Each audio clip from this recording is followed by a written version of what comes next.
Hi everybody, and thank you for watching this tutorial.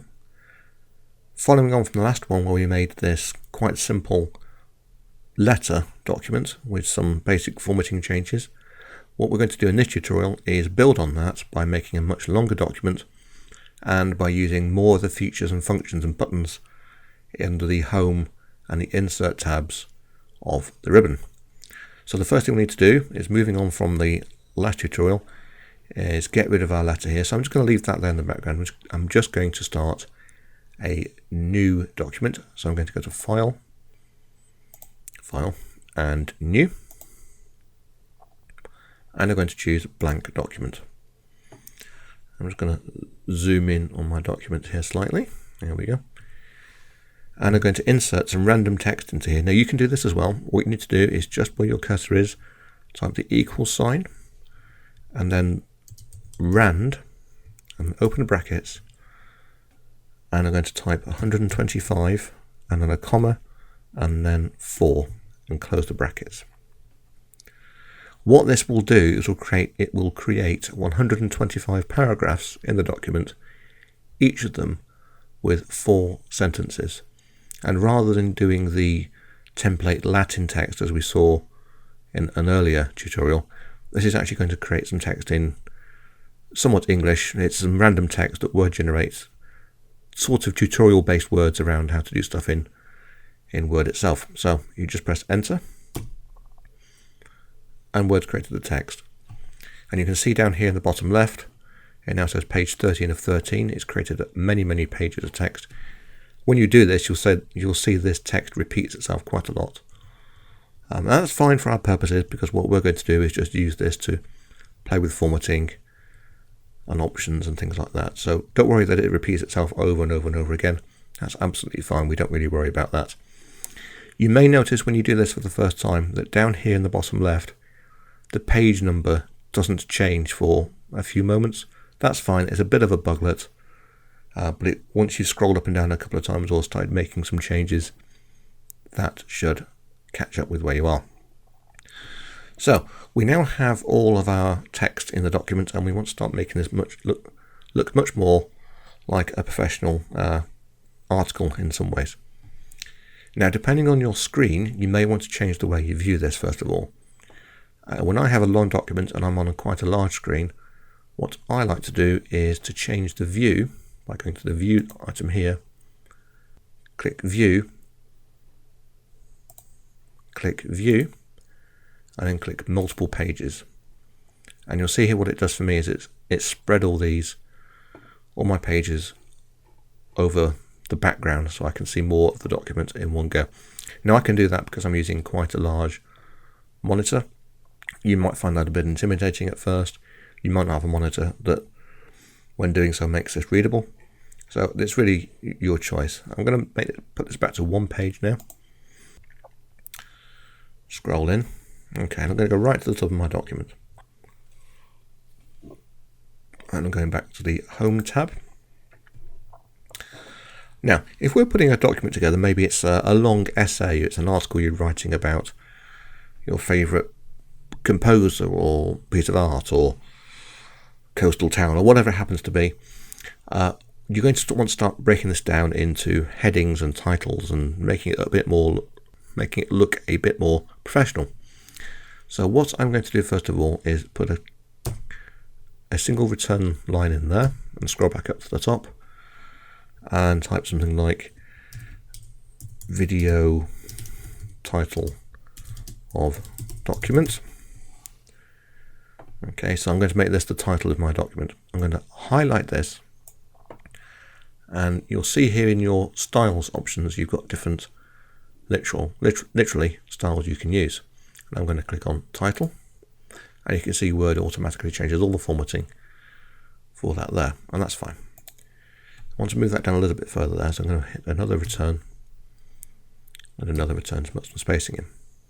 Moving down to the document, I want to change some things in here as if I was making a real document. So what I'm going to do with this paragraph here, and you can do this with any paragraph, it doesn't have to be the fourth one down, but I'm going to make this look like an actual bullet point list rather than just some more text. So again, the contents of the words don't matter. I'm just going to use the fact that there's 4 sentences here. So everywhere I've got a full stop, I'm just going to delete the space after it and then press enter. I'm going to do that again here. And I'm going to do that again here. So now I've got my 4 sentences on separate lines. I'm going to select them all again, and I'm going to click this bullet point option up here. And you see what Word does now is it turns this into a nice looking set of bullet points. Now there are a few formatting options you can use in there. If I just select that again, the little down arrow to the right hand side of that button gives me different bulleting options. So I can choose this, tick boxes, open circles, squares, another symbol, other symbols, and there's other options in there as well, which we'll get to at another time. We can build onto sub bullets as well if we really wanted to. But I'm going to stick with what I quite like, which is the square dots. And that's how you make a set of bullet points. You have a sentence for each bullet or more, and you just select them all and click this button up here. So you can have more than one sentence in the bullet if you want. So if I delete there and move that one onto that one, I can take this sentence here. I'm going to Control X to cut that out and Control V to paste that in there. So you can see these are very flexible and you can move them as you want to. If you wanted to insert another bullet point in there, when you're inside the bullet points, at the end of the sentence, just press enter and it will create a new one for you. And you can go, this is some more example text for bullet points. There we go.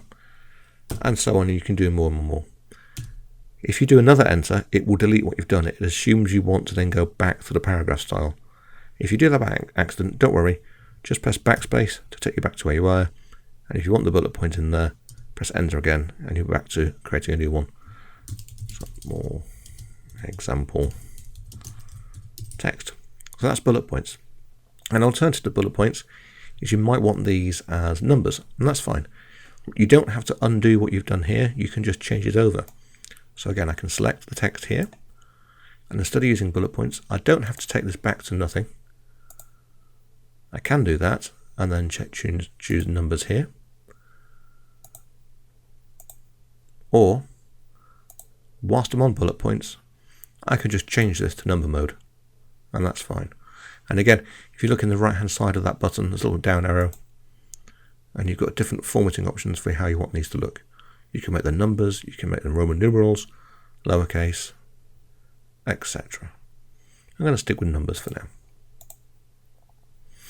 So there we go. So now we're building our document. Our document has a nice title. It's got text and it's got some inserted numbered sections there.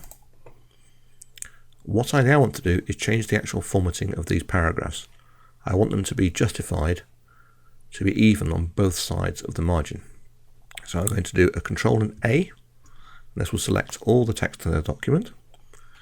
And using these justification options here, I'm going to choose this one called Justify. You can use Control J there, as the little pop-up suggests. And that moves all the text of this straight on both sides of the margin. And that really is a matter of taste. You can play with that to be ragged right, centralized if you want, ragged right, ragged left, or justified. And you can do that by individual paragraph, like this, which looks odd, but if you wanted to do that, you can. I'm just going to undo those changes, select both at the same time, justify them. I'm going to zoom out slightly so we can see the document a bit further away. And there we go. So we're just playing with some options here at the moment.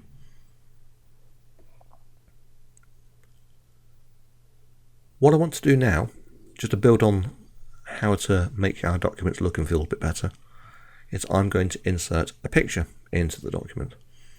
So to do that, I'm going to scroll down to my second page, because this whole page here is a very boring set of text.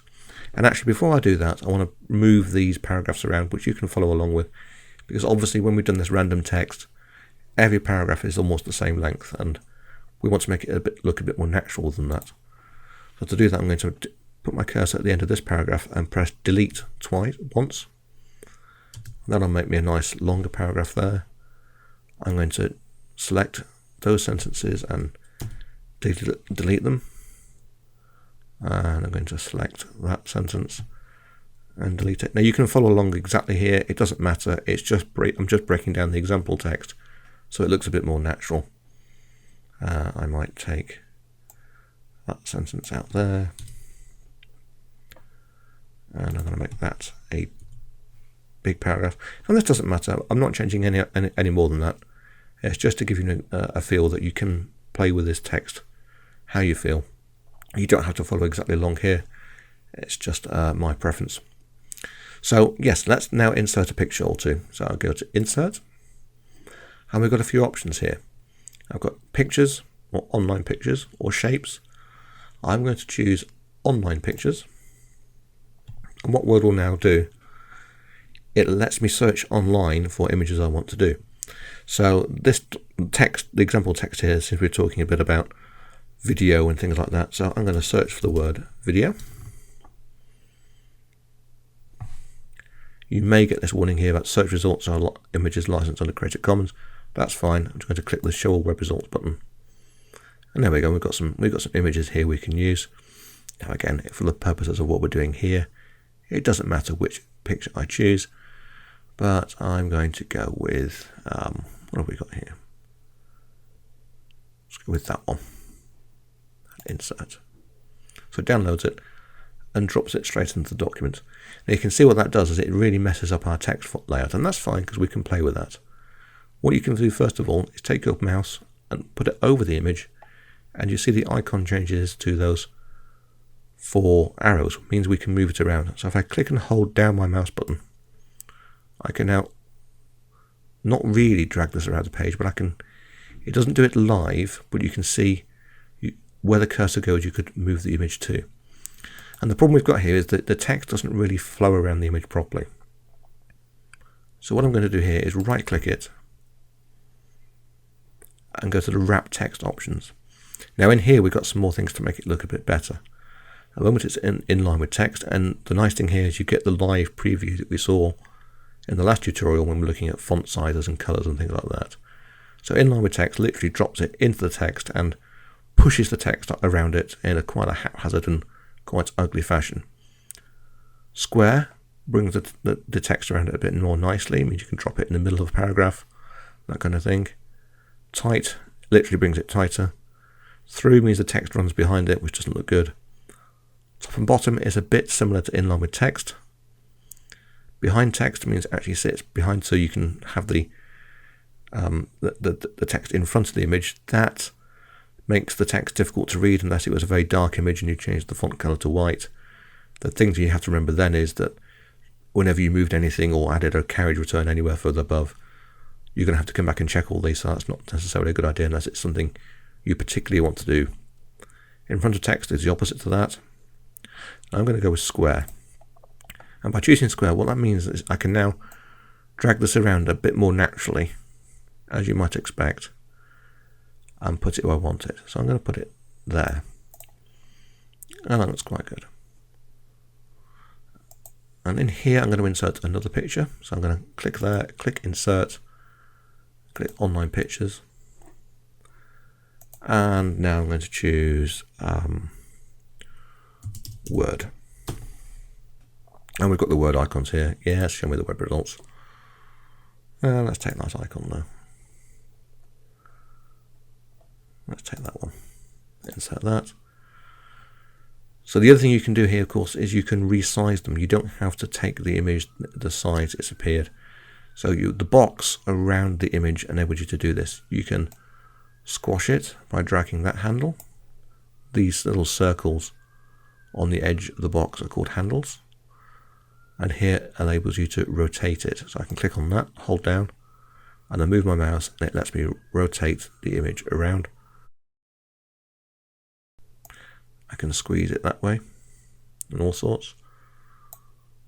Or I can move it from the corners which hold the aspect ratio. And the best way you want to do that if you're trying to make it smaller or bigger is to use the bottom right one. And you'll notice it moves around a bit, and that's because of the wrapping that we saw earlier. So I've made that smaller, and now I'm going to right click it, wrap the text and go square. There we go. And this time I'm going to just drag that to the left hand side there. What I'm going to do now is save that document. So I'm going to go to File and Save.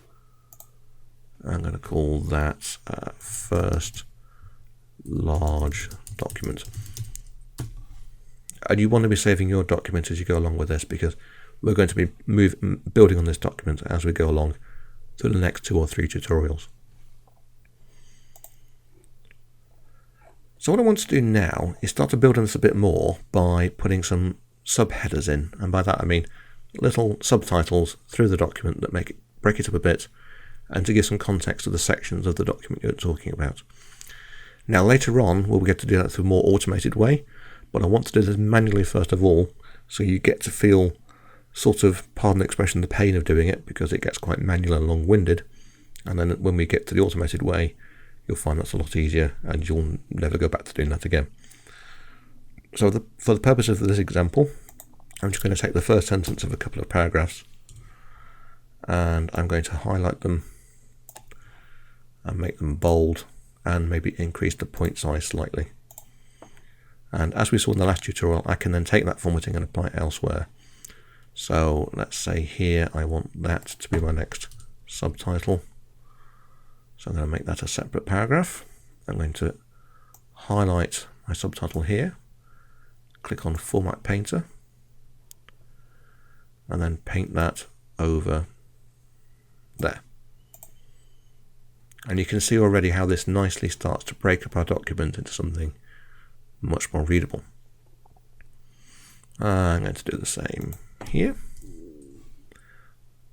We don't have to go through the whole document yet to do this, but later on, oops, I need to actually select the formatting, select this, Formats Painter, and apply it to there. Yes, as I was saying, we're not going to go through the whole document now and do this. I'll do that offline, so we've got a document you can download separately. But it's worthwhile you actually go through this, and I'll do this on once or twice per page, depending on how many pages you've got. We've got 13 here. It's up to you, but you want about 10 in there, 10 in your whole document. Okay. The last thing that we're going to insert into the document in this tutorial is a table. So I'm going to go down to my third page here, and I'm going to click at the end of the paragraph and press return a couple of times just to give me some space. Let's go to insert and table. If I click on here, what I get is a little grid. Now there's several ways of doing the table, and a table is just a logical way of arranging data a bit like you would if you've seen them in an Excel document. But you can choose how wide and how deep this is, and it can be adjusted later. It's not fixed, but for the purposes of what we're doing here, we're just going to do a quick one. You select and you put your mouse over in the top left and drag how wide and how deep you want that table. So I'm going to go with 6 by 7. No, let's make it a bit smaller. 5 by 4. There we go. Okay, and that's inserted the table into the document. I'm going to delete that. Actually, I'm going to leave that space there for the moment. And I'm just going to write some text in here.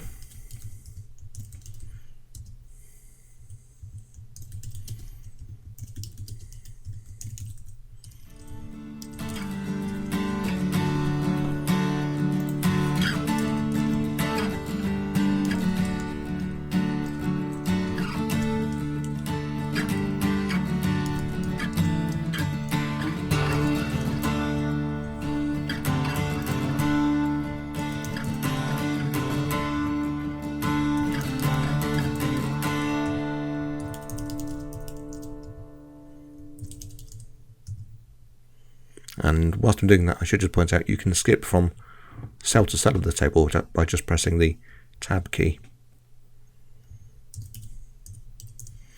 Just some random text I put in there, And I'm going to put in here title, information, comment. Doesn't matter what this is. Again, this is just random text I'm putting in to illustrate the formatting options. There we go. So look, that looks quite nice, but I want to make that look a little bit more standoutish, for want of a better phrase.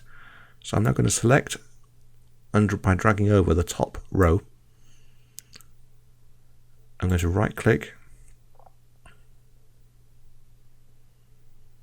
No, I'm not. I'm going to select over and choose shading here. Make that black. And there we go. And that makes it look a bit nicer. And what I want to do now is put in a little subtitle here for this table. So what I've got here, I'm going to put subtitle of my table. Now I want to make that a little bit smaller so it's discrete to that table itself. So I'm going to select it all, right click it, I'm going to choose font, and I'm going to make it subscript. And that makes it a bit smaller. And we can see that now. What I want to do is make that bold. And that doesn't look brilliant, but it illustrates the point. It's actually quite hard to get that to match up there, but we'll leave that as it is for now. In the next tutorial, we will look into how that gets formatted a bit better. You could, in fact, cut that out of there, paste it into there, and what I might do actually is, rather than making it subscript, I'll make it superscript, so it's at the top of the line. There, that's a bit better. There we go. And that's it for this tutorial. In the next one, we'll move on with this document a bit more. We'll use some more options. We'll format the text a bit further, and we'll get into some of the more automated ways you can make your document easier to work with. So we'll see you in the next one. Thank you.